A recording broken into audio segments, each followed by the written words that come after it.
time together at a book fair about, how many years ago was that? Oh my God, over 10 years ago. Over 10 years ago. We sat next to each other 3 or 4 hours, and it was this weird book fair. Aren't they all weird? And if you're not, they're all weird. And it was down at the convention center. California State It was Fair. California State Fair, that's right. Yeah. So the only one that got tons of people coming up was a woman who was a romance novel writer. So I guess that tells you something. But other than that, it was fun. Can you all see that screen over there? Yes. Do I need to move this? No. No? Okay, good. So I talked about awards. And just so you know, I'm humbled. I was hoping to get an Emmy award from the Northern California Emmys. Wow. And last night they were announced and I didn't make it, so. I tried. And I should, I'm not bitter. I'm not bitter. Bitter man, even though 2 people told me it would be. Well, you know how that goes. And everybody knows until they don't know. That's right. And then they don't know why they don't know. That's They right. don't know. So how many of you all are authors? Okay, published, I mean, you're Yeah. out there with the book, you're just not having a book coming. So I thought you said it well, it's like being pregnant, but I had good advice from someone, I can't remember who, and they said, if you're going to write a book, before you start it, you better be in love with it, because you're going to be living with it for a couple of years. That's true. And it is true, and you know, not just, people say, how long did it take you to write it? And I say, well, you're talking like 3 years, 24/7, 365 days a year, so what's your time? Because as you know, you're at 2 in the morning, and you wake up and you go, oh my God, I forgot about that. And then you run down and you make the notes about it. And this is actually my second book. Maggie talked about my films. And my first film, which I did, was actually inspired by a book by Stephen Ambrose, who was a great author, although somewhat incorrect. As Chuck Spinks knows, he's glaring at me when I say he's great. But he's a very good writer, and he unfortunately has this back challenge sometimes. But it was such, I was listening to the book on tapes as I drove up to Klamath Falls and back one year on a work assignment. And anyway, I thought, he's talking about the railroad being built from Sacramento, you know, right through Auburn. Bloomer Cuts here, some of the other famous sites of the Transcontinental Railroad. And I thought, this is about 2008 or 9, I think. It's earlier than that. And I think, I've never heard of the railroad run through these places, and what's he talking about? So, having been in television, I started my career at KCRA, or actually in Iowa in TV news, and then came out to KCRA in 1982. And so I knew a photographer, got a hold of him and said, let's go film these places. And we found an old-timer guy named Chris Graves, who's from Newcastle. He passed away a couple of years ago. And Chris was the guy that knew where all of these places were. I wrote an obit of him when he died, and the Auburn Journal headline, which I didn't think of it, but it was perfect. He knew the rails like no other. And he really did. He knew everything and how to get there. He had keys to locks to open up the railroad gates. Nice. So anyway, he showed us when, and we did it, and it was well received, and kind of did it on a shoestring. Because you know, these movies are expensive to make, and if you fall in the wormhole of having to do this and that, then they get really expensive. Fortunately, I know enough to cheap out. I know what's important to put in there and what's not. But anyway, we did that, and then I thought, well, and actually KVIE, which ran it, said, you know, you should write a book to tell people how to get to these sites and the backstory to it. So I did that. So that was really kind of an easy book to write, if there is such a thing, that there isn't, but you know, because I'd already done it and then followed that one. And then I did other documentary films. California Chinese, which came out of that film because I was fascinated about the Chinese story. A history of agriculture in California, because the railroad was so important to agriculture, to opening up California to the markets. The history of Newcastle, which was just a blast to do, really fun. And you can find those all online now. If you put in the search term Viewfinder, which is where they ran on KVIE Channel 6, and then the name of the film, it will come up on a link, and you can just watch it for free. Or you can send me a big check if you feel guilty. But as you know, we don't do this for the money, right? I think most of us. I mean, it would be nice, but it is a labor of love, truly, and no money is going to compensate you for the amount of the work that you do. So a little bit more about me. I grew up in Chicago. went to the university, and I actually was always interested in writing because I had a crazy uncle, and he was involved, he taught, and he wrote at the University of Chicago. And he was really what you'd call a beatnik from back in the day. And really one of the first, kind of alternate lifestyle type people that I certainly knew. And let's put it this way, that later in life, some of my relatives that had never really existed kept showing up. Because he had a number of wives and a number of children from a number of wives. And they're all delightful people, but one day you get a knock at the door, a phone call. Are you so-and-so's nephew? Yes, I am so-and-so's nephew. So anyway, he was a very interesting guy. And I met some really interesting people through him and learned about a lot of interesting people through him, one of whom was Edmund Wilson. Anybody know who Edmund Wilson is? Of course not. Why would you know? They have sealed him off from all mankind, I think. But he was the what's the word? Preeminent, thank you. A literary critic from probably about 1940 to 1970 when he died. And if you like literature, and I mean really like real literature, this is a guy you want to look up. And he's written a number of books. Just Google his name, and you'll find him, and his insights, his criticisms. He's not a critic. Like today, I think we think of critics as somebody who reads a book and says everything they didn't like about it. Or maybe a few things they did like about it, what they thought about it. Well, who gives a damn what you think about it? If you can analyze text, if you can compare F. Scott Fitzgerald to Hemingway with real, instead of saying, well, I like this, but really comparisons written down factually. And that sounds boring, but it's not. And it's not. And it's just amazing. He had so many great observations.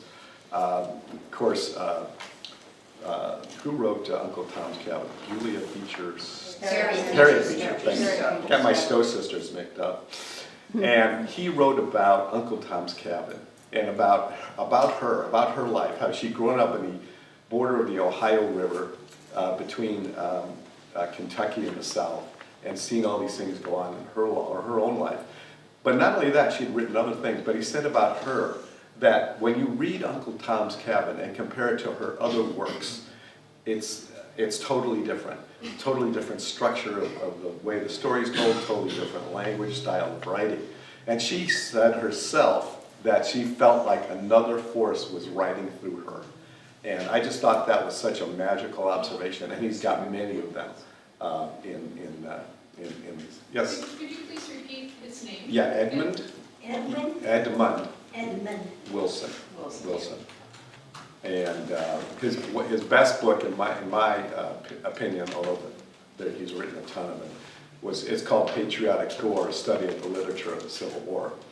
And his contention was the Civil War was a period when American arts took a huge leap because we had this huge traumatic event. Of course, Civil War, nothing more traumatic. And the stories that came out of it. Wrote about Grant's memoirs. Again, another thing where Ulysses S. Grant was never considered a great writer, a great thinker, really a great military leader, but not a literary person. And a lot of people said that Mark Twain had written his memoir. Well, he didn't. Grant wrote it himself as he was dying. And just reading the story about how Grant did that, and it's considered one of the greatest, not only literary memoirs, but memoirs in American history. So lots of great stories in there, and in a real interesting way of writing. And it can be you have to slog sometime, and you have to stop and reread it and think about it. But it's really a fantastic book. So anyway, I got really interested in writing, and my father he had been a combat corpsman in Korea, wounded and everything. And he'd gone, of course, as an 18-year-old into the service and then into combat. And had to come out, had me, and then had to go work. And he did really well in his career, but he never went to college. But he was a huge reader. Our house was full of books. Winston Churchill's 6 books of his World War II were there, and books everywhere. My dad would always challenge me when I wrote things. Maybe a little too much sometimes. But what'd you say about people are going to criticize your baby? Well, imagine being in high school and you're writing stuff, and your dad comes in, what is this? And then your uncle comes in, what is this? And after a few drinks, they're like, what the hell are you talking about? But you had to fend for yourself, so it was a growing experience, is that what we say? Christopher Hitchens, anybody know him? Oh, No, okay, so he died a way ago, but he said he was the child of an alcoholic father, and he said the benefit of that is that you learn a lot of things earlier in life than most people do. There's some truth to that. So anyway, those are some of the things that led to it. And my uncle, the crazy one, said, I wanted to be a writer, and I was editor of a high school paper, like probably most of us are. And he said, don't go into print. Now this is 1970, around then. You know, I said, well, why not? He goes, print's dying. It's not going to be any newspapers left in 15 years. Go into television. So I took his advice. I went to the University of Missouri School of Journalism, which had a great broadcast division. Learned that, came out, worked in Des Moines and Iowa, then came out here in 1982. Worked at KCRA, and then went into other things, marketing, public relations, because I wanted to make some money when I had a family. And so put my writing aspirations on hold, and I'd noodle around, but I always loved it, loved to read, and I don't think you can be a good writer if you're not a great reader. And I think at this age that we live in today, there are many, many great books all the time. I love history, and that's my métier, I guess, and digging into that. So I know that there's never been a more great history books and biographies out than there are now, I think, never. Anybody, Jonathan Oleg, have you heard of him? He wrote The King book. It was just announced the other day that he won the Pulitzer Prize for King. It's a great book. And I was lucky to meet Jonathan. A friend of mine brought him out here. He went to Northwestern Alumni University, brought him out. Very good speaker, very nice guy. If you want to read a good biography, you think you know it all about Martin Luther King, or heard a lot about, well, you're going to have a new and very interesting appreciation of Martin Luther King and the time he lived. So, King, that's what it's called, Big Yellow Book. So those are my book recommendations. So go and read.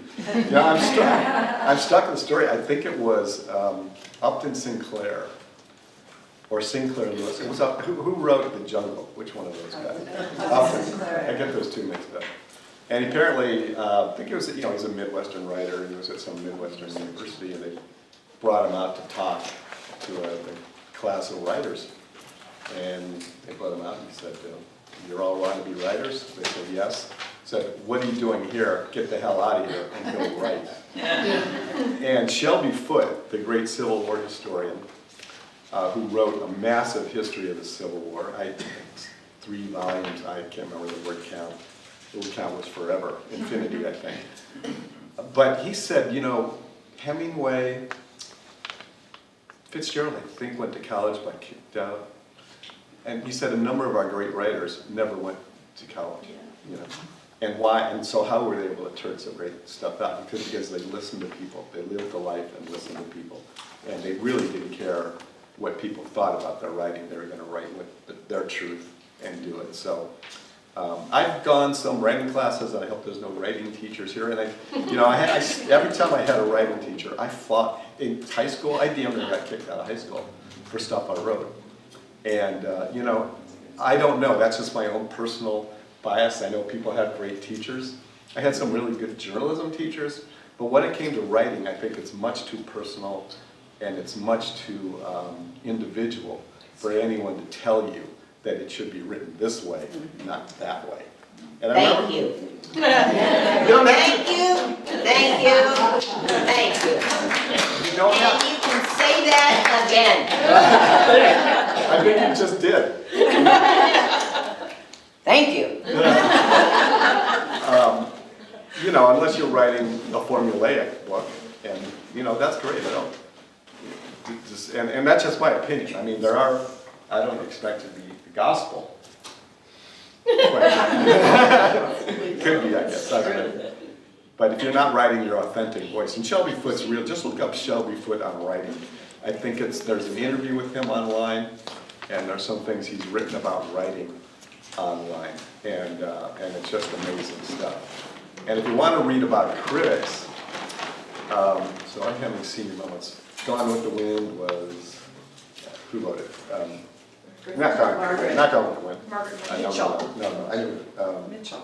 no, I know, that's not what the book said. I'm having a little brain issue going on. Seriously, so hopefully I'm getting that resolved this weekend at the doctor's office. Grapes of Wrath, Steinbeck.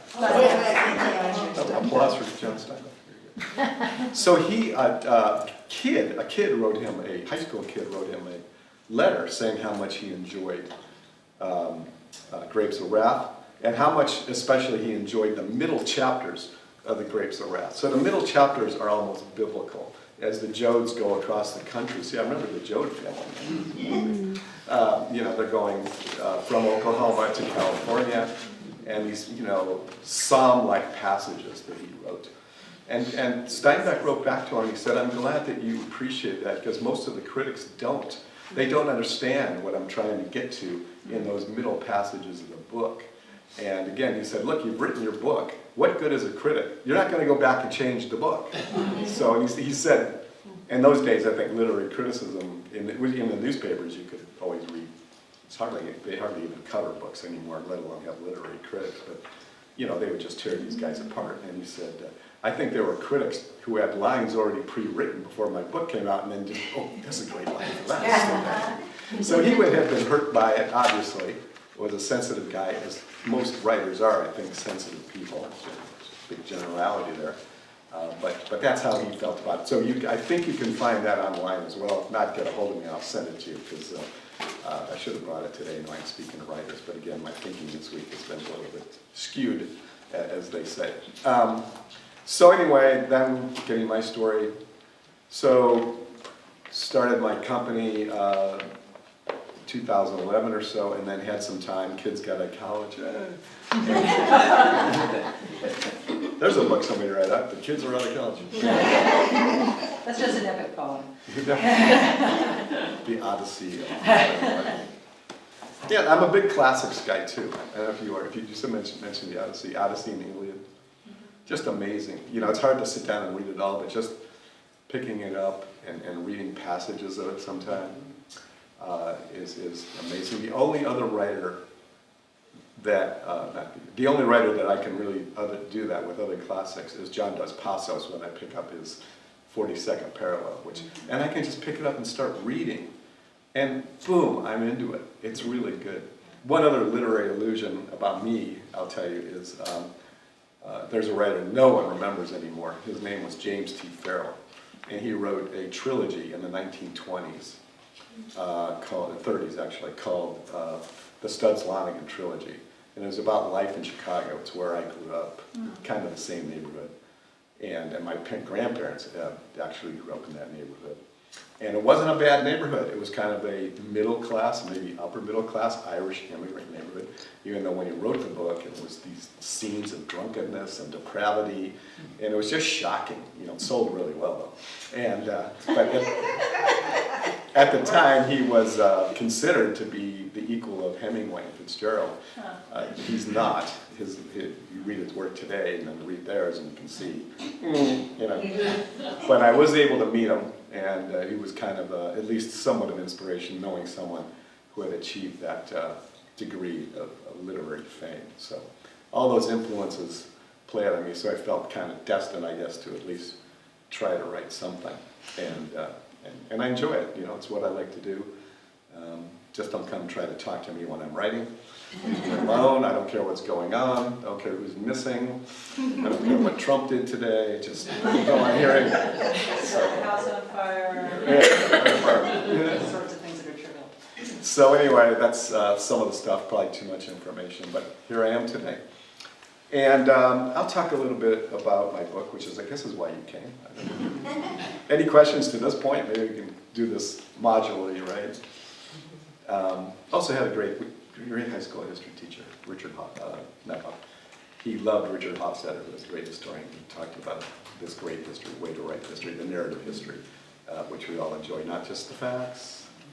So anyway, I call it Sacramento's greatest story, tongue-in-cheek. But, you know, it's really one of the better stories of Sacramento history, I think. It's really unusual in sports or in anything. Things do kind of cluster sometimes. And why? why. So I found out from living here, not having grown up here, and it happened before I came to town. I said I didn't come to town until '82. But I kept hearing about and reading about this great Olympic team that they'd had in Sacramento in the 60s and 70s. And so that's how simple it was. My wife went to high school, same high school that Debbie Meyer went to. And so she would talk once in a while, go to reunions and people would be talking about that. And so I just that's how innocently it started. And I think one thing hard to do in writing history books anyway, and real life stories, is that like almost every story has been told. I mean, you want to go write a book about Woodrow Wilson, well, look at the library shelf. That's not to say that there can't be more books written about it, but you know, the topics have been pretty much plowed over. So unless you can come up with, at least I think, a really new interpretation or new facts, new material. I think more books have been written about Abraham Lincoln than anyone else. So I don't know if you're going to write a book about Lincoln. What are you going to write about? But this story truly had not been told.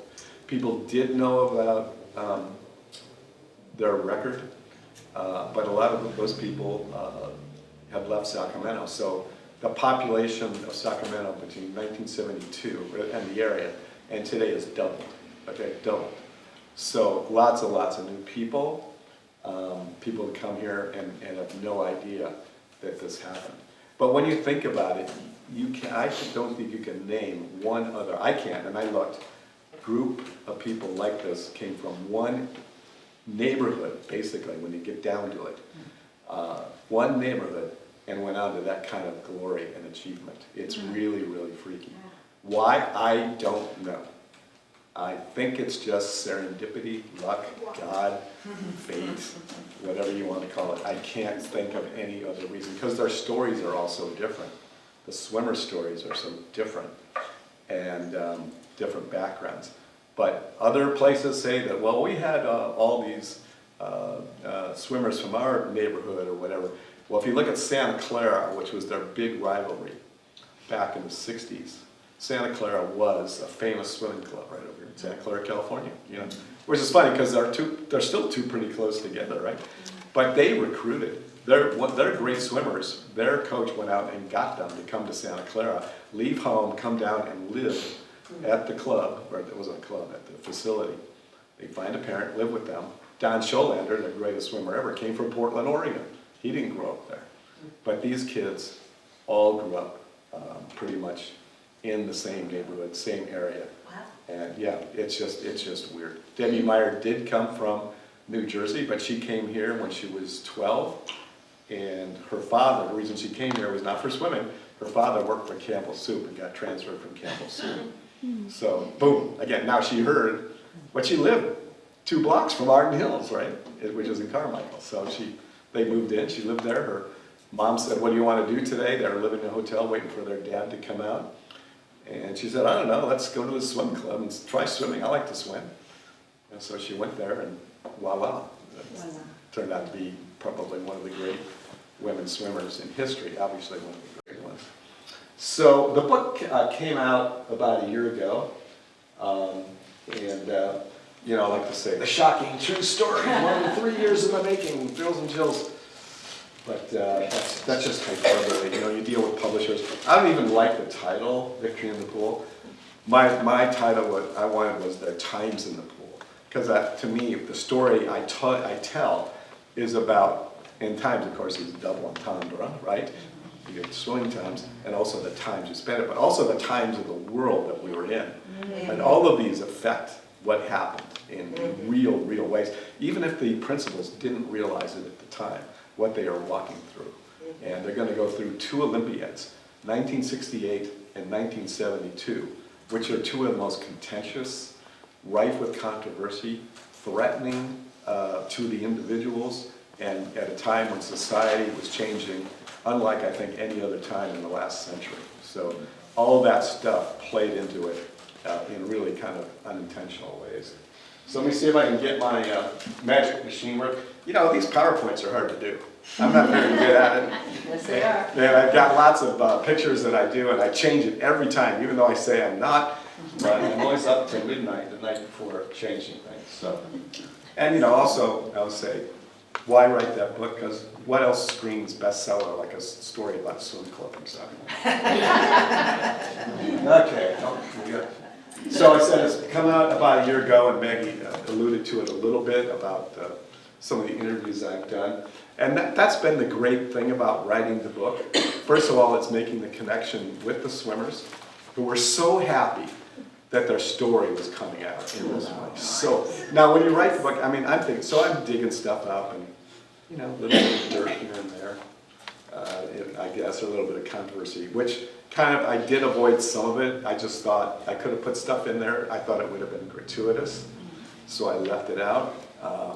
And I wanted this to be not a feel-good, I wanted the truth, and there's some stuff in here which is, uneasy. But I'm not writing a tell-all, tear-down story. So getting to know the swimmers and some of the other things that went on, and then just doing the interviews, bringing the story to the public, and having people come up to me at meetings like this saying, I knew Debbie Meyer, I remember this, I remember that. It's been really rewarding, and that's why I do it. The groupies, the fame, the money, that's all secondary. Just kidding. Okay, start. So I start my book actually before World War II, but California experienced a great boom after the war. So the GIs had came out of the military. The factories were all booming with aerospace workers. So the whole state flipped from kind of a urban country landscape to a suburban landscape very quickly. So this would be kind of your typical swimming pool setup, maybe a club, maybe that's a motel, I don't know, but not very ostentatious. A couple of chairs, kids go swimming, that's it. But that change, again I said all the influences on it, started to create a swimming culture or enhance the swimming culture in California. And it actually, as I said, kind of got its roots before the war, when there was a polio epidemic in the United States that really hit young people, young children hard. So what happened was this woman, Beth Kaufman was her name, she's from Marin, and she was a Red Cross volunteer, had been for many years. She also had 2 daughters who were swimming. But there was, like I said, polio, so they had invented something called hydrotherapy where they bring the kids, because it affects your muscles, right? So they're trying to restructure their muscles, strengthen them. So they go swimming in the pools. Well then kids being kids, as they get stronger and healed, they'd start racing each other. Yeah? And there was no outlet for that racing. So she and a guy named Karl Bauer, so Karl Bauer was a German immigrant who lived in the East. Somehow they hooked up together and created this thing called age group swimming. So before that, it was just open swimming competition. If you wanted to be an Olympian, you basically went to the Olympic trials or tried to get an invitation, it was by invitation. So the swimming, a lot of amateur sports was controlled by the East Coast, by entities like the Philadelphia Boat Club, the New York Athletic Club. It was very kind of high-end, snobby, really, East Coast, high-class stuff. The Olympics, the modern Olympics, of course, were formed in 1898 by a French nobleman, de Courtevin, and his vision of it was amateurs. It wasn't going to be professionalism. Now, what did that mean? You've seen the movies Chariot of Fires? Chariots of Fire? Yes. One Fire, Chariots of Fire. And, great movie on so many levels, I think. One of the best movies ever. But there's a great scene in there where the English runner gets an Italian coach. And the runner gets hauled before the Olympic, I guess, committee, or whoever they were at the time. And they said, it's John Gilbert, we have the way of the amateur. You must not have a coach. That is professionalism. That's how a lot of people thought of it. It was supposed to be a thing where you worked your 9-to-5 job, and then at night, instead of going to play cribbage, you ran track or something, or you swam or something. So that's how the Olympic movement got going. And that was the true spirit, they thought, of amateurism. So today, when you see what's going on with the payments to Olympians, well, you know, it's an interesting thing to think about, though. Is it bad, worse, or better? Because it has brought in all kinds of people. Because you cannot compete at a world-class level unless you are funded. And the only way you can get, yeah, there's no other way to do it. So, yeah, you kind of shake your head, and I'll talk about Avery Brundage here in a minute, who was a powerful force in athletics. But it set up this dichotomy, right, between what do we want? Do we want excellence? Do we want the world's fastest human? Or do we just want a bunch of people that are running and running? Because the excellent people are going to go get paid somewhere, or they're going to get out of it, because you can't survive. You remember in the 60s even, that's when the Olympics were at its height, I think. And it was this conflict between the West, the United States, and the Soviet Union. Well, the Soviet Union, they took all their best athletes and put them in the military. Well, they weren't marching around Red Square, right? They were training the whole time. And our kids were trying to scrape by. They couldn't even accept lunch money. That's how ridiculous things were. And people got bounced out of the Olympics, lost their amateur status because of it. And a lot of those people were poor people. They were minorities, some of the black sprinters and runners, you know. And it was, I know one of them actually was Ralph Metcalf, who came in second to Jesse Owens in the Olympics. And Ralph was a Chicago city councilman. And so he parlayed his Olympic into that. But he talked about, man, you know, we watched where they breathed because somebody was going to come down on them. So these are the two people that got this age group swimming going. And so it'd be like 10 and under, 12 and under, 14 and under, like a lot of sports are today. But that was new then, had never been done before. And so they created this program, and it became, and is, I think, the second largest youth sports program in the world behind Little League. That's how big it became. So there were these races and events all over, and especially in California, obviously because of the weather, all these people would come out here looking for things for their kids to do in the summer when they were out of school, and whoop, up it went. And so it paid off quickly. By 1956, Sylvia Ruska of Berkeley, California, won silver and bronze in those Olympics. And so that was the first time that you had an age group swimmer break through. The other thing I like to talk about in the book is that the United States was not the dominant swim power that we think of today. That varied. One of the dominant swimming powers before World War II was Japan. And they had great swimmers that came to the 1932 Olympics and dominated it. So we were just kind of another country up there. So we didn't have the infrastructure. We had great swimmers, but not anything that really dominated like we have for the last 75 years. And then in 1964, we really took over, and we won 29 of 54 medals. That's a swim. They won the Donna Di Verona and Don Scholander. Some of you veterans might remember those names. And that was really the first kind of televised Olympics, even though what they would do would they film the Olympics, flying back to Hawaii, the video, and then satellite that to New York from there. So it wasn't real time, but it got a lot of coverage, and it became a much bigger thing. Okay, so the principal character in the book is Sherm Shavor, and Sherm Shavor is the coach at Arden Hills, and becomes the guy, really the fulcrum of the story.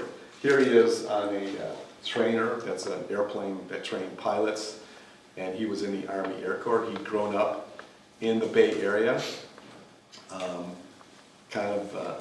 lot of details about him, not kind of missing. He had been born in Hawaii, and his father brought him over here at age 6 months with the rest of his seven other kids. So they didn't have a lot of money. His father worked on the docks, and Sherm worked on the docks with him as a young kid, and had kind of a rough upbringing in a rough part of town. But he was smart. Obviously, he was very smart. And he was going to go to college, and then World War II broke out. And he went into the Army Air Corps. And this is a guy, I like to say, and you'll see it as we go through, he created his own world. He was born into a world he did not want to be in. He somehow envisioned great things for himself. I don't know if he envisioned himself as a coach, because he wasn't particularly athletic as a kid. He played the sports, but I don't think he was a high school athlete. He certainly was never a swimmer. And so he has this kind of humble background. He goes in the Army Air Corps. So who was he? Was it his real name? No, his real name was not Sherm Shavor. Was he an Army Air Force war hero? Well, he was in the Army Air Force, but in the book he says he flew something like 42 bombing missions. Well, right away I know that's not right, because no one flew 42 bombing missions. They didn't live. If you know about World War II, the bombers were shot down, and just watch any high, was it high noon, 12 o'clock high, any of those, and you see that these guys were decimated. So nobody flew that many missions, not even close. That was my first clue that something was askew. Was he a UCLA football star? No. Did he go to UCLA? No. Was there a UCLA football star named Sherm Shavor? Yes, there was. Isn't that interesting? Yeah. So here's the other thing I started to know. And this is why I think another key thing about writing is, first of all, don't believe what anybody else has written. And I mean, so often I would read these stories that Sherm Shavor, the swimming coach who couldn't swim, he could swim, he just didn't swim competitively. World War II hero, coached them to whatever. So I started going, is all this true? And it just occurred to me that there was too much. Oh, I was going to say, his age was the first tip. So I'd read where he would put his age down, and then when I found his birth certificate, I realized it was off by about 5 years. So many of the stories written about him would say Shavor age whatever, and I'd look at that and I'd say, no, he wasn't 35 then, he was 30. But why are they, and it was consistent throughout the newspaper and other types of magazine things I would read. So I'm thinking, why is there this dichotomy in time? So what I finally figured out, and it sounds easy now, but when you're writing the book and you got all these facts and you're trying to distill everything, these are tells that will lead you in directions, and you got to follow up on them. So I started to figure out again, what is it? So it turned out that the Sherm Shavor, whose name he appropriated, is that the right word? Was 5 years older than he was. He'd been a UCLA football star, an All-American. Very people knew a lot of him, about him. He was pretty famous for the time, the 1930s, that era of media. And he just took his name. And why? Nobody really knows. Why did he change his name? His real name was Ezekiel Correa. Oh, there you go. There you go. Well, now why do you say that? There's nothing wrong with Correa. He could have been Joe. He could have changed his first name, Ike Correa or something. No. It's a mouthful. And the other one is Sherm Oh, Shavor. yeah. It's like shh, the alliteration. Oh. It's like it's catchy. You remember it. Interesting. That's good thinking.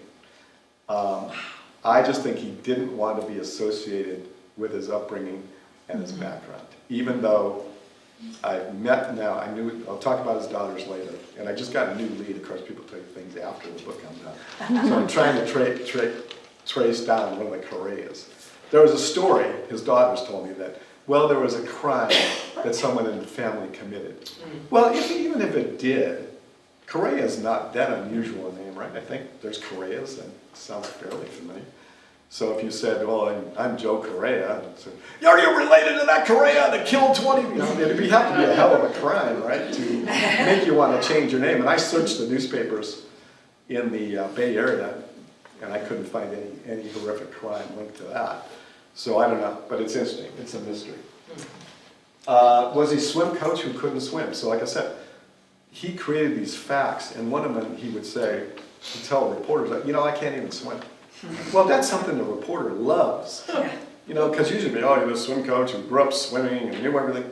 You mean you can't swim? Well, how did you do it? So, it would give them a lead to the story. And I can't tell you how many times. And it's great with newspapers.com. You can go on, you get our search term, and you can read stories from all across the country. So they're going across the country when he's at his height. Philadelphia, Omaha, Iowa, everywhere. And all these stories are really kind of similar in their leads in terms of what they're talking about. So he was a public relations genius, and he created a narrative. He couldn't swim, he was a World War II hero, on and on and on. Did he have a PhD in psychology? I don't think so. I can't find it. College, right? Well, he did go to college.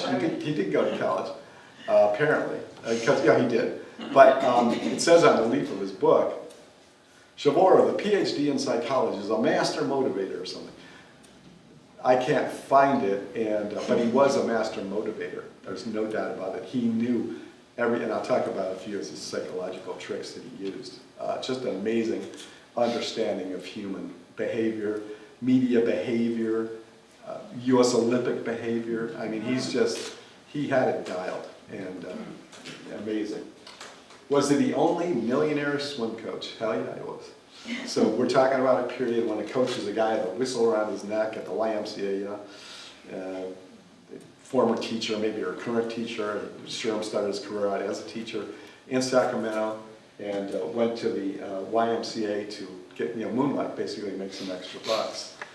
But again, unlike that first image I showed of the swimming pool with an umbrella in it, he had some big ideas early on. I don't know when and where, but he got them.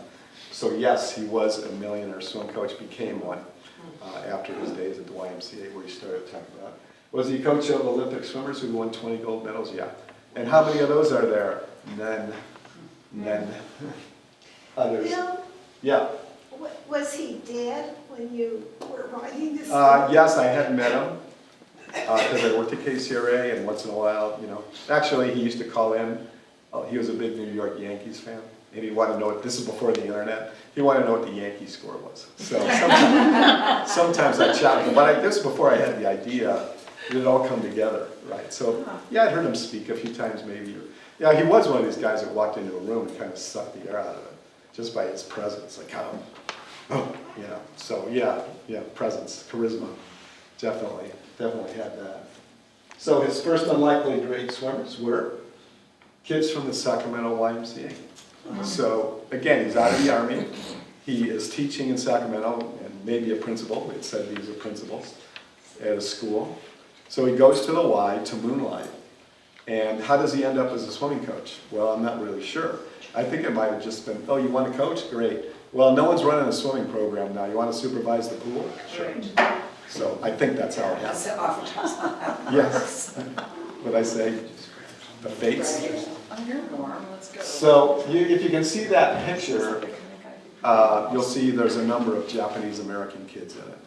So at the time, this is 1947, probably right after the war, the Japanese are returning from the camps, and they're looking for recreational opportunities, so the Y is the place to go there.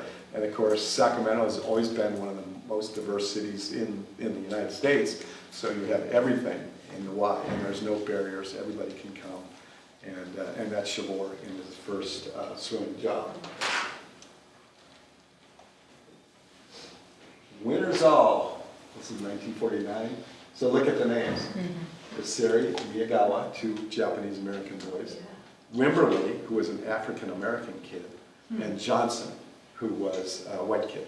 That was his first swim team at that point, and somehow he coached them, and they started winning all the meets around. And at that time, most of them were done through the YMCA's or the amateur, or there were clubs and stuff, small clubs, not country clubs, swim teams.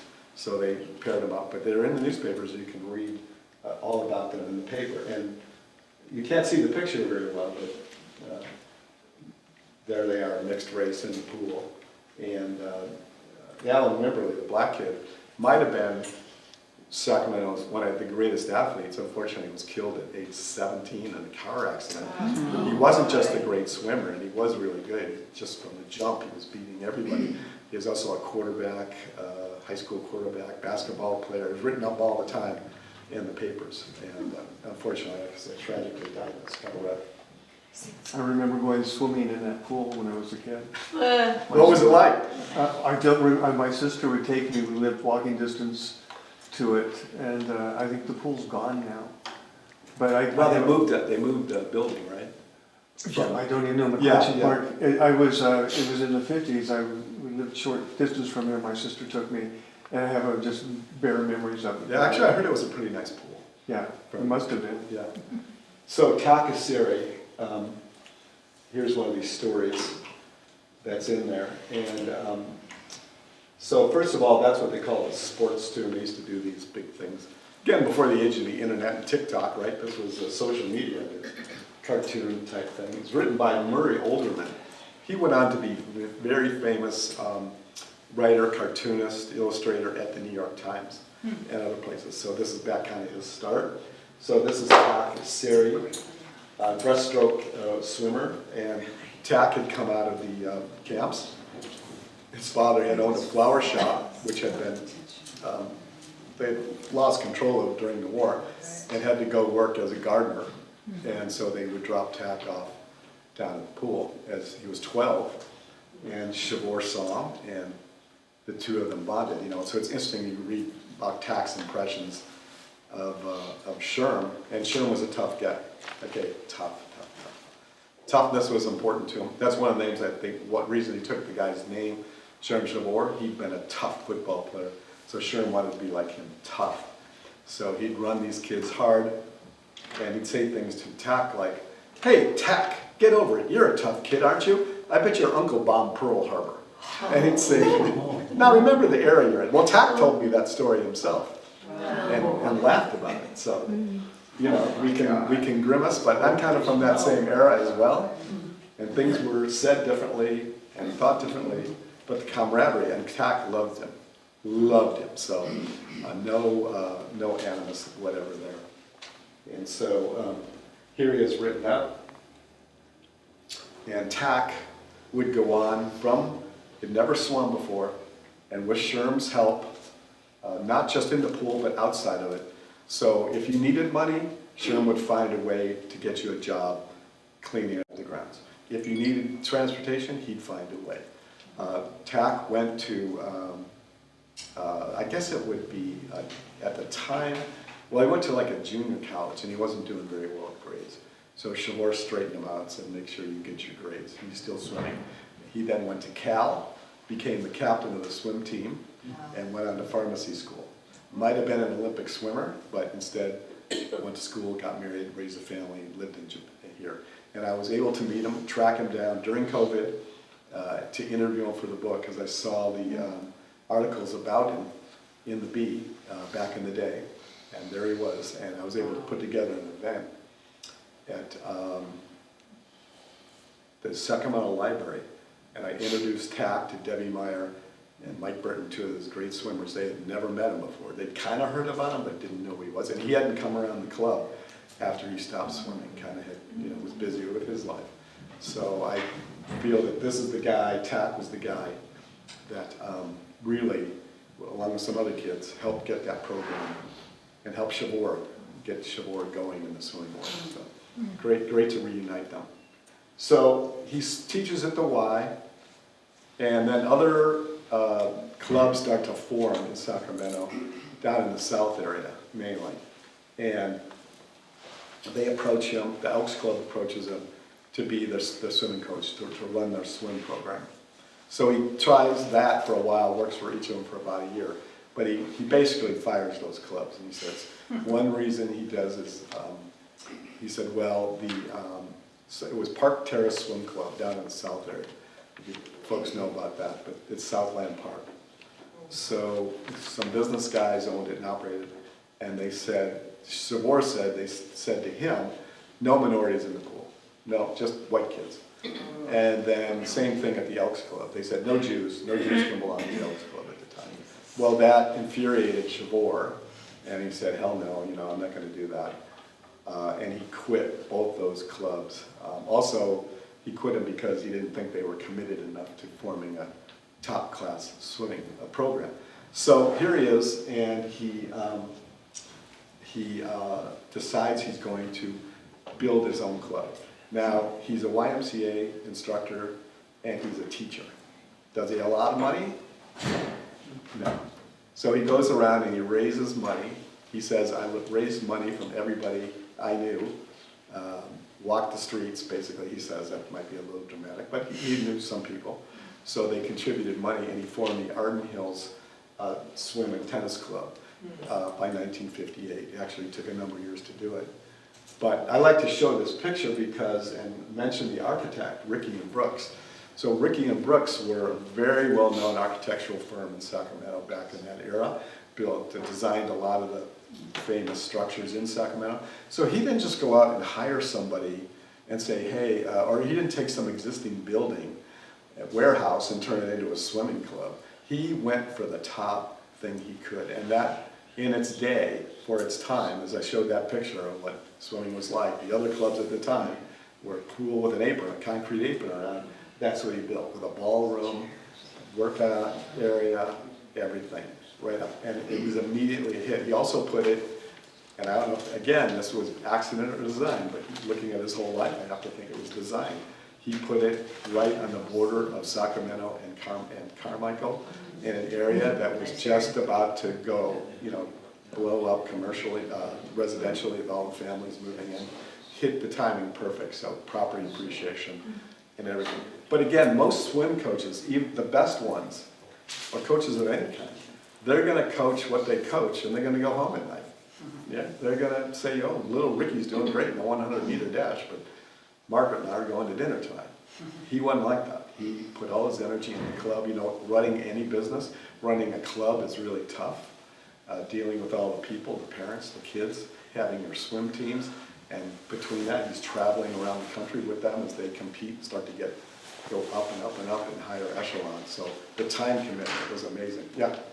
When you say club, is this like a country club where people paid Yes, big yeah. bucks to be part of It it? wasn't big bucks. I don't know that it was affordable, very affordable even for the time. It was basically a swimming club, and they had tennis. They did have tennis at the time. That was Swim and Tennis Club. Okay. Yeah, but it was a private club. Different than his wife, certainly. So there you see kind of the change now. It goes from minority focused, although there were several Asians, and some are in the book. But it goes to mainly a whiter audience, which kind of reflected the area. But brutal training at Arden Hills. So here the innocents are, and he worked them like nobody else. And they would swim thousands of yards a day. And then he quickly identified the best swimmers, put them on what he called Sherm's team, and the rest of them kind of, just swam recreationally. But was it. But now it's a different era, right? You couldn't do that today. You couldn't just be the taskmaster, and if you don't like it, leave it, right? But he got away with it, and he coached these kids, and as I said, they started to move up. Nobody had ever heard of Sacramento swimming before. We had no history, no tradition of swimming, but suddenly there it was. So it was a family affair, and these are some of the names. The Ferris family, the Baker family, the Favero family, the Johnsons, the Burtons, the Spitz family. People don't realize that Mark's sister Nancy, was a world-class swimmer and almost made the 72 Olympics, missed it by a nanosecond. Fairbank, the Nilos, et cetera, et cetera. So he had a great line. He said, family is everything. He said Mark Spitz would have as much luck in a tomato processing plant if it weren't for, as a tomato in a processing plant if it weren't for his family. So he really believed it. Now, did they all love him back? Not so much. Maybe some of the parents. I mean, they did. There'd be rivalries. And with Shore, it was my way or you're out. You don't like it? There's the door. And that would later come to bite him a little bit, but that's how he did it. Is this Johnson, Epi Johnson? No. No. No, the Johnsons, I'm not sure. But all those families had a number of very prominent swimmers. Get a good look at each other, so this is one of my favorite stories. This is Mark Spitz as a 10-year-old, kind of darker visaged kid, along with Johnny Ferris, an Olympic swimmer, and another kid who's an Olympic swimmer. So here they are, 10-year-olds competing against each other. So Shavor noticed that they were racing and they're competing with each other, and they'd look around in the pool. Well, that's death when you're running, right? So he kept telling them, stop looking at each other. Finally, one day he pulled them out of the pool. He made them stand on the apron of the pool. He said, you will look at each other for 2 hours, and that'll be the last time you do it. So all the other kids are looking around, laughing at them and making fun of them. To the end of his career, Mark Spitz told that story. And so did John Ferris about Now, which one is Mark Spitzer? at the on the lower level left. Yeah, Yeah. he changed a lot. Oh yeah, you'll see some other He was pictures. so handsome. Is this history that you're telling us in your book, It's all in in the the book. pictures? Okay. No, you have to remember everything. Was here and I'd like to get them the book, but I wish they could have seen For a it. very modest fee. You can, I'm not gonna see it, but I wondered if they're gonna get this. oh yeah, these the pictures in the book. Okay, Yes. good. If it's not, I'll get you a And a picture. swimmer, so Yeah. they need it. So, like this, Mark Spitz, the greatest kid swimmer ever. Like I said, when you write a book, you start reading things that they, in the newspapers especially, in sports magazines, or any magazine, they'll just put it down as fact. So they'll say things like, Mark Spitz, who was a born swimmer. Mark Spitz, who dominated everything, just all this natural talent. And they would do that to kind of criticize him, because when Spitz would underperform, they'd say, well, you always had this great talent and you squandered some of it. It become a kind of way of attacking him, like anybody with great talent, you don't want to say they didn't use it all. Well, but he wasn't the greatest kid swimmer. When he had started swimming at the Y after Shavor had left, and his father, who was a very domineering guy, took him to YMCA meets, and Mark would do okay in those, but he'd get his butt kicked whenever he came up against the Arden Hills kid. So his father said, I gotta find out who this coach is. Mark Spitz was living in Land Park at the time, the Spitz family was. And they were Jewish, of course, Jewish. And not a lot of opportunities. He probably couldn't have gone to the Land Park Park Terrace Club, which was nearby. I don't think they would let him in. But Shavor had no qualms, so Mr. Spitz brought Mark over to meet with Shavor, and he said, I'm not going to have any problem with him being Jewish, us being Jewish. He goes, no, none at all. If he can swim, he can win. So they let him in. But he joined Arden Hills, and like almost every other swimmer we'll talk about today, he quickly realized he was nothing, and these kids were head and shoulders above him. And so that tested the mettle of each one of them. And at that point, Shavor would take him, and he'd just say, look, jump in the pool, show me what you can do. And they would, and they'd swim a few laps, and they'd be exhausted, and Shavor would laugh at them and say, well, 1,000 more yards today, could you do that? And no. So if you didn't do it, if you didn't start getting in shape quick, you're going to be gone. But all of these great swimmers did it. 1,000 more yards. Yeah. People forget this young lady. Yes, go ahead. I just want to ask, because I've heard rumors about Jesuit High being involved. Is it involved with Spitz and? No, the Jesuit was not started until 68, something like that. Later. They came in later. And then there was a relationship, and I can say this being Catholic, having gone to a Catholic high Well, school. that's where I was getting confused, because you had the Jewish community in there. So you couldn't be Jewish. Oh, no, he never went to Jesuit, Spitz did. But Jesuit later had a relationship to get the Arden Hills boys swimmers to swim at Jesuit. So Jeff Float, for example, you might remember him, they recruited him. And so, because Catholic schools do that, that's why they're so good in sports, so you just go out and get the best kids. So they did recruit, but they recruited them from Arden Hills. Oh. So anyway, Suze Peterson, at the age of 12, Sacramento girl again, was so famous that when they wrote her up in the newspaper, they just used her first name. 12-year-old Susan. She was world famous by that time. She'd set a world record in the 100-yard meet, and big write-ups in the paper in Sacramento, and very big presence. This is before Debbie showed up at Arden Hills. And so she beat some of these, I love that name, Pokey Watson, the swimmer Pokey Watson. Couldn't have been too pokey. And some of these big names in these big match meets. And she was really, well, you'll say one of the first beyond just California famous swimmers. So this guy is a tremendous story. Mike Burton is his name. And fortunately, all these people are still with us. I guess I should say that. So Burton, Shavor said he was the inspiration. So Mike had an accident at age 12. He was riding on the handlebars of a bike. And I actually met the guy 2 weeks ago who was riding the bike, driving the bike that Mike was sitting on, and told the story. But they were riding along and this truck hit them. And Mike was severely injured. His whole leg was broken, nerve damage in his legs, and had to be hospitalized for weeks. He was a good athlete, he'd been playing Little League and stuff like that, just a part-time swimmer. But when that happened, they told him, you can't really run very well anymore. So he focused on swimming, and he was at another club in Sacramento, in North Highlands. He was from North Highlands, from a very, very modest background. His father was a truck driver, and they didn't have much money. It writes about it in the book. But Mike was determined to be a swimmer, and he's the guy that swam thousands of yards every day.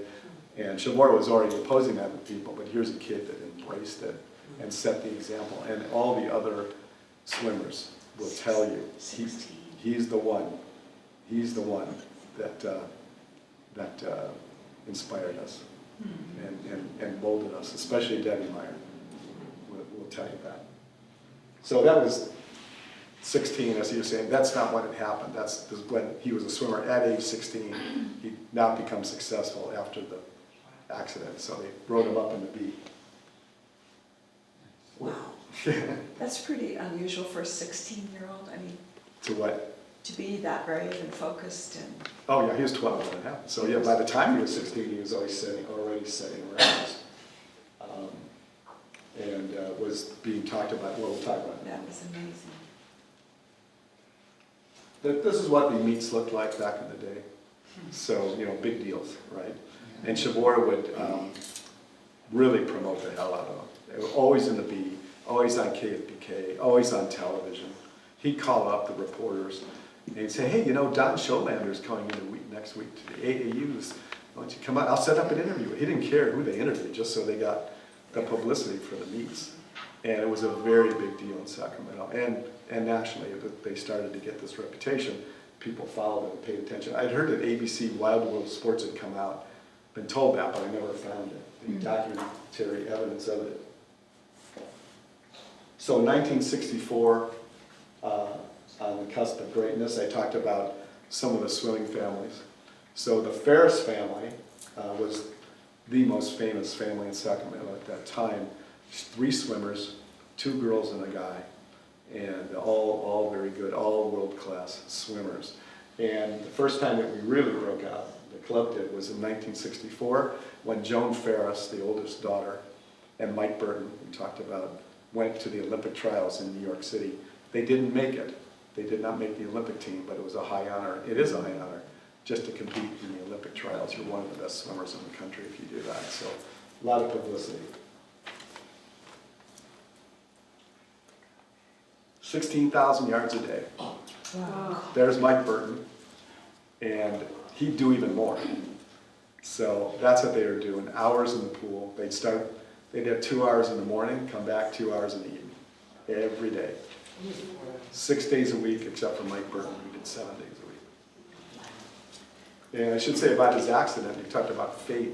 So since he couldn't really, now swimming, kicking is important in swimming, but even today you'll read debates about coaches about upper body versus lower body. And Mike Burton just had these enormous arms, and it was because he swam so much. So if he hadn't had that accident, he never would have been a great swimmer. And because this was what he turned to, this is the only thing he could turn to. So again, you get all these kind of crazy things that happen. You ask why? Oh, why did that happen? How did that happen? Nobody planned that. And here is some of his early championships, and he'd set these records in swimming, and he'd set them by 1.5 minutes. And nobody did that, Wow. or does that. Even though it was a long distance races, 1,600 yards, 1,500 meters. he would just obliterate records. And the best rivalry going. So I talked about Debbie, her dad comes out here, family's transferred, she goes to Arden Hills, Sherm does the same thing. And so I'll tell you this about the book, another cultural reference or time period reference. So they come out and Debbie Meyer said, Sherm said I looked like a midget. So I put that in the book and they made me take it out. No, we don't use the word midget. All right, whatever. So she was very small, of stature. Anyway, throws her in the pool. What can you do? Show me what you can do. Does the same thing Spitz does. Up and down a couple of times. I'm exhausted. You better get your tail in gear, girl, if you're going to be in this club. So using Mike Burton and Sue as her models, she tracked them and slowly began to get better. And then she had this true talent, true natural balance in the water, which made her one of the great swimmers. Eventually caught up with them. Mexico City, 1968. So Arden Hills becomes one of the swimming powers. They send down a huge team down to Mexico City, including Sue, Debbie, Mike Burton. Now Mark Spitz has left, and I'll talk more about that later, left the club at this point to go swim at Santa Clara, so I don't count him technically at that point as an Arden Hills swimmer, even though he'd swum there to start his career. And then John Ferris had gone down.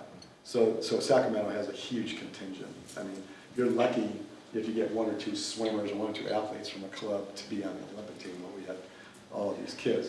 And I'd like to show that picture because that is the image that most people associate with the '68 Olympics.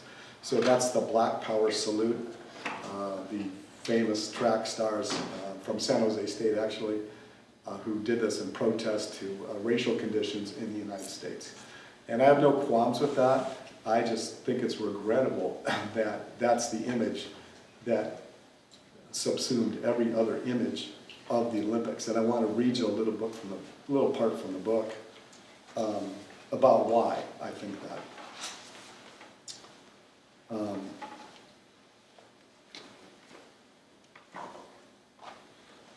In October 1963, I'm having a little trouble reading this one. That's good. Mexico City was awarded the Olympics, beating out Detroit, Buenos Aires, and Lyon, France, with a significant boost from International Olympic Committee President Avery Brundage, who had early and outright embraced from Mexico City as his preferred choice for the Games. Now, Avery Brundage was seen as an autocrat, aristocrat, even though he'd grown up almost homeless, but he made himself famous. But he had a feeling he wanted the Olympics in poor countries. He didn't want them to all be in de Cordovan's favorite countries. They wanted to expand the Games' reach and took the huge and unprecedented risk in awarding the event to Mexico. For the first time, the Games would be held in a developing country, a Spanish-speaking country, and a nation in Latin America. In addition, the Games would be conducted in a, quote, non-aligned nation. In that period, much of the world was aligned politically either with the democratic governments of the West or the communist countries of the Eastern Bloc. Olympic officials hoped tensions would be lessened if the Games were held in a politically neutral nation. All these firsts led to speculation in the world media that the Games would be a disaster. Nevertheless, the Mexican public was ecstatic when it was announced Mexico had won the competition to hold the Games. Still, the euphoria was short-lived. Critics questioned whether it was realistic for an economically developing nation to stage such an expensive event. Japan had spent $2.7 billion in 1964 dollars to prepare Tokyo for its Games, a figure Mexico could not dream of matching. Mexico would spend just $176 million, a sum many felt was still too high for that country. Critics felt the money would be better spent on social programs to relieve Mexican poverty. They talk about how Mexico had a wave of economic prosperity similar to the United States in the 60s, so they were emerging. And the Olympics, ever since then, has been kind of used to recognize emerging countries, and countries are coming to the fore. Of course, this year it's in Paris. Let's see, I like this part. Yet despite the progress, many viewed Mexico as a backward nation, a sun-baked land of mañana. Mexican officials saw the games as a giant advertisement for the country and thought they would bring foreign investment and stimulate tourism. So they hired 2 young American designers to create a daring new graphic design look that transformed Mexico City for the international stage. Mexican Olympic Committee Chairman Pedro Ramirez Vasquez, who is one of the most renowned architects and graphic designers today, he's long dead, but really a breakthrough guy, gave orders to his graphic design team on what to not produce.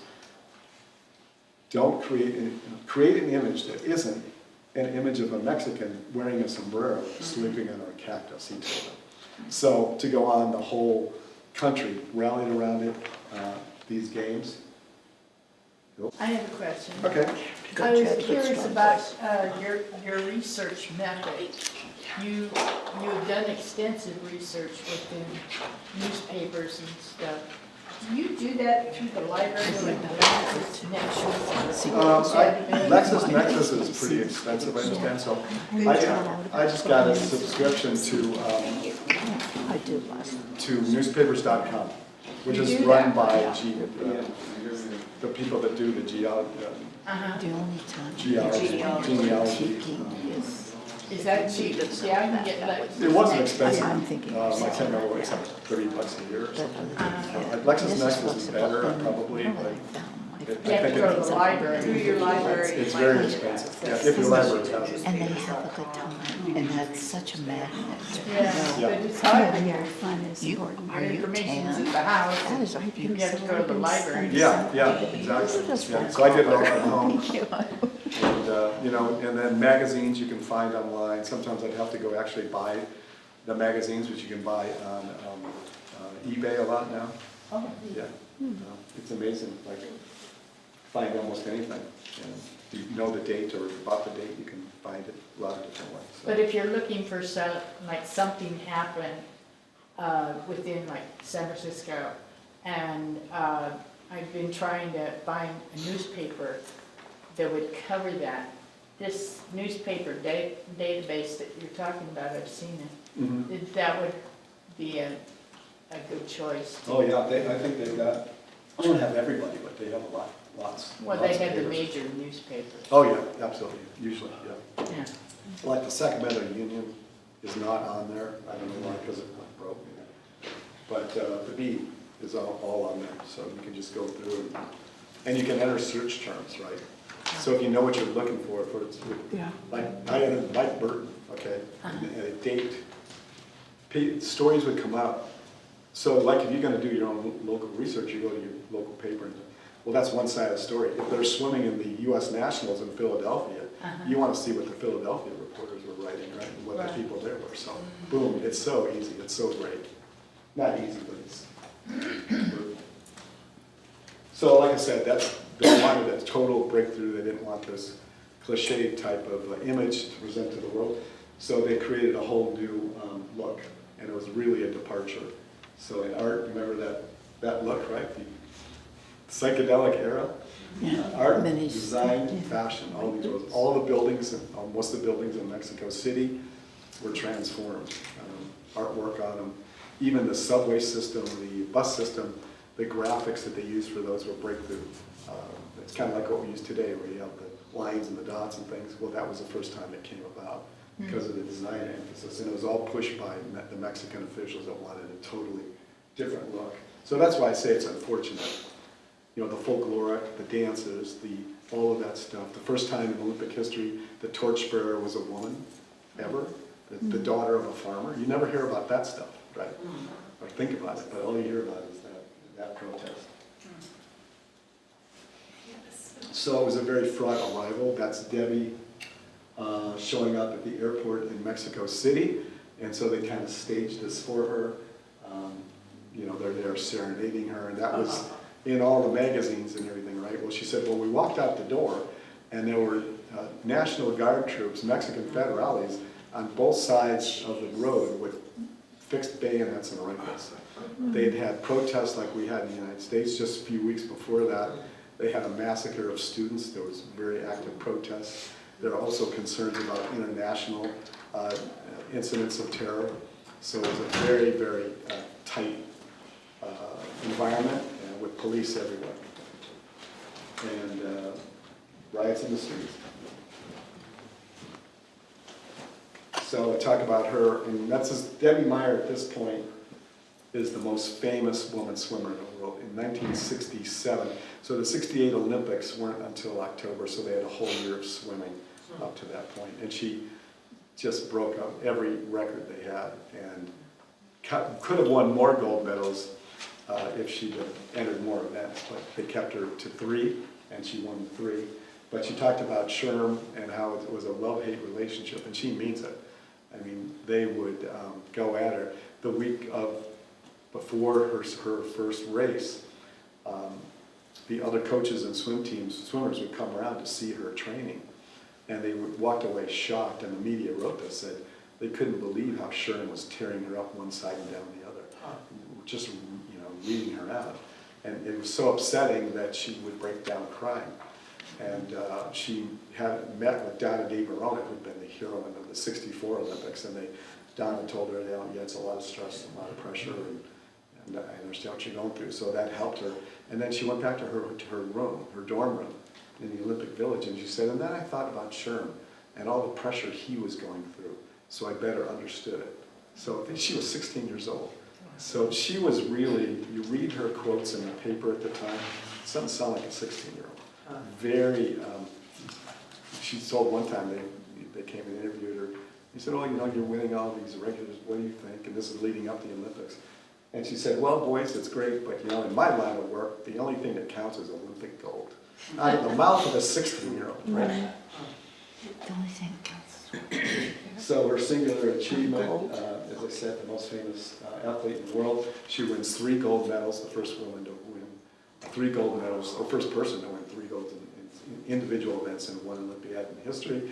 It was everywhere. Go on newspapers.com and put in Debbie Meyer, 1968 Olympic champion, and you'll see everywhere, everywhere. And she was so famous, TASS named her Athlete of the Year, the Soviet Union's official newspaper, which at the time was more likely to hurl brickbats at us than compliments, named her the Athlete of the Year in 1968.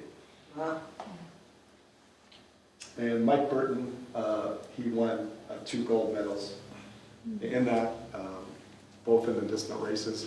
He had not been favored to win them because these were at altitude, and Mexico had a great swimmer named Echeverria, was his last name, a great distance swimmer, and because he trained at altitude, everybody thought he'd have the advantage over Burton. He beat Burton in a big meet earlier in the year, so everybody kind of wrote him off. And that's the wrong thing to do with Mike Burton, because Mike Burton came back and beat him.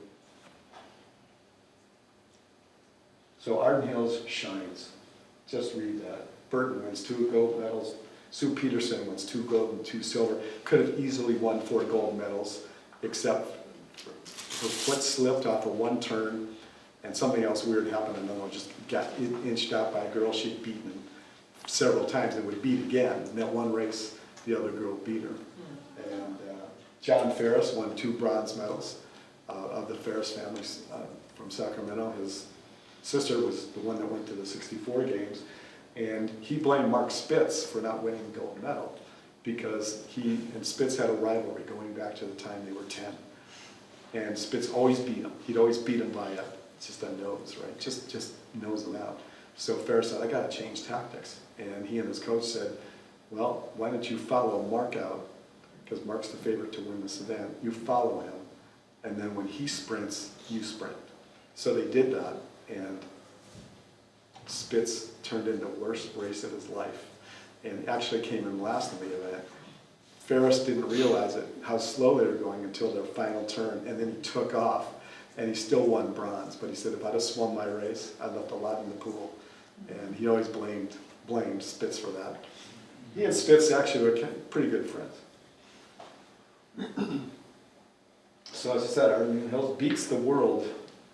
13 medals, 8 gold, only the U.S., if Arden Hills were a foreign country, would have beaten them in total golds, and Australia landed 3 golds. The rest of the world swimmers had a total of 8 gold medals. So that's how dominant and famous Arden Hills then became. And we had a big champions parade. This is from the B, and they came back to Sacramento. And only Sacramento can do, put them in convertibles, drove around the Capitol, drove around City Hall, and that was it. Boom. Oh, the pomp and circumstance. But here they are in their prime. But Mark Spitz, as I said, bombed. Mark Spitz had gone into this at age 18, and he was the youngest member of the U.S. men's Olympic team. They had a very tough training camp locked away at the U.S. Air Force Academy in Colorado Springs. All the other kids were in college, and so they were there for a month. So the shenanigans that go on, anytime that you get kids in a training camp. So Spitz said that he underperformed because he was sick during the training camp. The pressure got to him. He didn't feel like he was coached right, not by Chavor. Chavor was the coach of the women's team at this time, but by his personal coach from Santa Clara, the men's coach. And that the training camp was tough. And then, most shockingly to me, that there were anti-Semitic comments were made to him, and that made him feel alienated from the team. So I looked into that, and I thought, this doesn't sound right. There are 2 versions of the story. One was Mark Spitz wrote a book, and Sherm Chavor wrote a book. And the 2 versions were similar but different. One said it happened, the anti-Semitic comments occurred when they were on a golf course. Chavor said, I think, that they were on a regular golf course, and then Spitz said that they were on a miniature golf course. Okay, well, there's one thing. So, and I don't find any contemporary references to it. Other swimmers from the period denied it, said no, it never happened. So, I'm a little bit suspicious, if that's the right word, or questioning anyway. So he was supposed to be golfing with one of the girl swimmers, a 16-year-old named Susie Shields. So I read all these stories going forward. Mark Spitz, who was the victim of anti-Semitic comments in '68, and it's just like gospel, right? You read it everywhere, matter of fact. So I called the woman, I found her. I said, did that happen? She goes, that never happened. I never golfed with Mark Spitz. I met Mark Spitz twice. Wow. The women were in a different place. They were in Colorado Springs, but a different place. She said it never happened. Now, I tried to get a hold of Mark Spitz, and he never returned my phone calls. So he's in the book, but he didn't. I would have asked him. I just said, look, did that happen? But I think clearly, and there's other examples that you'll read about in the book, where he kind of fudged the truth.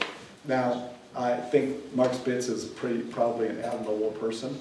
He's been married to the same woman for like 40 years. He supported his family.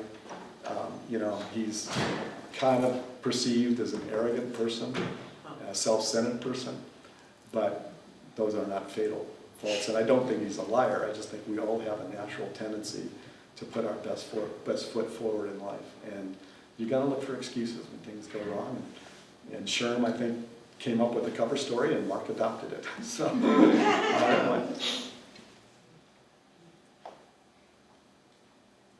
So we talked about Mexico City in '68, and the crackdown, really, military everywhere. Well, Munich in '72 was going to be a totally different story, and they called it the Happy Games.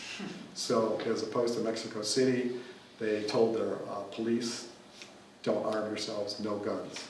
The military was nowhere to be seen on any street corners or anything. You could just walk into the Olympic Village. So again, this is how things happen. We react one way in life, and then we have a counter reaction. So I'm going to go to Munich. Beautiful. I took that picture when I was in Munich. Is that the square where the Glockenspiel? It is. It Yeah. I have some video if you want me to play the Glockenspiel. It's fun to watch. I was there. So, I thought it was a massacre. yes, the Munich massacre. So the highlights were Spitz comes back from Mexico, his kind of debacle, if you will, and he wins 7 gold medals, the most until Phelps came along and broke that record. And So Sherm Shavor again is the coach of the women's team. But since Spitz was kind of such a psychological mess, and he admits it, going into it, even though he was by far the best swimmer in the world, he was phobic about it. And he thought, he kept putting pressure on himself, I'm gonna blow it. When he won his 5th gold medal, which broke Don Scholander's American record for total gold medals in the Olympics, he wanted to quit. He didn't want to swim the last 2 events. And it was Shavor that told him, look, if you don't, you're never going to be remembered. You know, but he thought if he swam that 6th race and lost, everybody would brand him a loser again, that he didn't meet expectations. So it was a masterful job by Shavor during the Olympics to coach psychologically. That's why I said, did he have a PhD in psychology? No, but he knew psychology, and he used every trick on Mark Spitz to get him through that week. He set up an interview with Sports Illustrated before the swimming, and Spitz was famous for being a hypochondriac. So he'd be one of these guys, how you doing, Mark? Oh, I think I twisted my neck last night. You know, my shoulder still hasn't recovered. I think I've got a cold coming on. I mean, he had a litany of stuff. He's famous for it. So they go out to dinner, and Spitz says, you know, Sherm, I'm still feeling, I don't know, not good. And the 2 reporters are sitting there, and the purpose of this article for Sherm is to buck up Spitz, so they'll write nice things about how hard he's working and how good he is and how good a guy is. And he says to him, you know, Sherm, I took those pills and they made me dizzy, and without missing a beat, Shavor says, dizzier. So he had a way of, you know. Mike Burton, by now is age 25, which is ancient for a swimmer, but he kept swimming after 68, after his 2 gold medals. He was the last man to make the Olympic team at the Olympic trials, barely made the team. He was not considered to be championship caliber, but he won in the 1500 meters, and it's described by many swimmers as being one of the most incredible races they've ever seen. In distance swimming, usually you go out fast and you hold the lead and you close it out, right? But another swimmer, Mike went out fast, another swimmer went out fast, the guy passed him, the Australian, for the middle laps, and it wasn't until the last 10 laps that Mike surged and beat him. And Gary Hall was a great swimmer, said he'd never seen anything like it. He said, Mike, how did you do that? Nobody does that. And Mike Burton told him, well, Gary, I've never quit on a race in my life, and I wasn't going to start now. And so he beat him. Wow. The Nazi past talked about that in 1932, those were the Hitler Games, and the Germans, again, were very concerned about the image that they were portraying. They wanted no memory of those games, and to the point where they banned any books about Hitler in all the bookstores in Munich. Nothing, not a word. No one say covered it up, but they certainly obfuscated it and stressed their new modern Germany and life in Germany. So what happened? Of course, with the military presence down and everything, the Palestinian terrorists came in, took the Israeli team hostage, and massacred them during the games. And now here's Mark Spitz. Mark Spitz had won the 7th gold medal the day before, the day of when the hostage takers went in over the fence. So he's the most famous person in the world at this point, Spitz, and he's a Jew. So they figured that these guys, and it was funny reading about the Palestinian, about the whole thing. People say, oh, it was a mastermind. Well, some of the experts say, no, it was actually pretty poorly planned. And they just passed Spitz, who'd gotten home from a late dinner, just missed him, like literally by 5 minutes. Would they have scooped him up and taken him? I don't know. They must have known who he was. So again, fate in the lead. And the great line by Jim McKay, the sports caster who was live on the air, the negotiations were going back and forth, and eventually the story played out. And he's on the air, he says, oh, we just have news. He says, my father often told me that our greatest hopes and our worst fears are seldom realized. Tonight, our worst fears are realized. They're all dead. So it's really traumatic. This thing's not shaping up right. Anyway, Mark didn't have his head cut off. That's the famous poster with the 7 gold medals around him. That's not bad to look at. Okay. I'm glad you're right. Totally fine. So, yes, and so it's an interesting story. I won't go into it right now. Am I doing all right on time? I think you are, yeah. We Okay, got about 5 minutes. Yeah. 5 minutes. I gotta get all the way to the end. Anyway, story of how that happened. That was the most highest selling poster until the one that I bought came out a few years later with Farrah Fawcett. They're awesome. So I like this, the 2 most famous men in the world at the time. So that's Mark Spitz, who's on the right there. Yeah. Who is that? Omar Omar Sharif. You got that. So you got an American Jew and a Egyptian. And you know, they look very similar. They do, Very don't they? similar. Very much. So there they were, Wow. same year.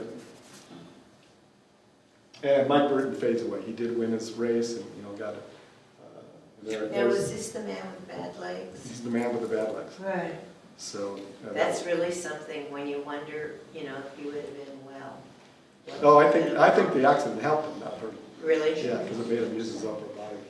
But Spitz gets, contracts. He goes on the Tonight Show. He does all the celebrity stuff. They predict a big entertainment future for him as an actor or something. None of that eventuated. But Mike Burton, he got named the head coach of the swim club in Portland. So Oh, good. kind of a different fate. But Mike Burton, a newspaper columnist from Sacramento, put it well. He was everybody's son, and everybody felt that kinship with him.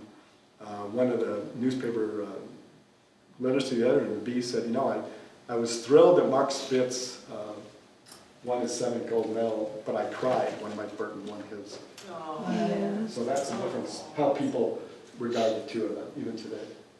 There were no Olympians for a while, and the press in Sacramento seized on that to say Sherman lost his touch. The new age of swimmers wouldn't put up with them. The parents wouldn't put up with them. Of course, these are all anonymous quotes in the press by rival coaches. I mean, I think that's kind of a low blow. If you're going to say something about somebody, put your name on it, right? Yeah, Put your name I on it, agree. shut up. But it was a big story, and we didn't have any Olympic swimmers for a few years, but then this little small fry there who was admiring all the swimmers older than him was Jeff Float, and he was the final gold medal winner for Arden Hills in 1984 in Los Angeles. Now, Jeff was born deaf. And again, these really interesting things seem to always happen to Arden Hills and to the swimmers. And so he was born deaf. He would have won in 1980. He probably would have won 2 or 3 gold medals, but those were canceled due to the boycott over the Russian invasion of Afghanistan. So he hung on. He was able to win in the relay, the 4x4 relay, 4x200 relay. And so it's in LA, huge crowd. He's deaf. And he said for the first time in his life, when he got up on the medal platform, he could hear the crowd coming up through the, through the ground, kind of. Wow. Feel it. And then he gets up there, and with the cameras on him, worldwide TV cameras, he does in sign language, I love you. Huge worldwide news. Wow. Huge. He's just a great guy. And there he is, cover of Sports Illustrated. How did this all happen? These are his daughters. And so I'm halfway through the research on the book, and I go to interview them, and they've got all this stuff, pictures, some of which I've got in here, if you want to leaf through it later. A lot of these were taken by Life magazine, and the stories that were written, and these were given to Sherm by the editors and writers of Life. I covered a lot of sports. I never saw where a journalistic enterprise went and gave something to a coach to thank him for everything he'd done for him. Wow. But there's a lot of pictures in here that haven't been seen before, we want to see afterwards. And so they're the ones who told me about his name change. So I'm halfway through the book, I didn't know. I did the research, and they said, well, his real name wasn't Sherm. So that sent me back a lot. Yeah, that's cool. Off I went. So you have to do your interviews with people. Not everything's going to be written down somewhere in a That's research. true. You got to find the people. And when he was dying, the Bee did a final story on him, kind of, and his quote there was, "Did you ever go back and thank your teacher?"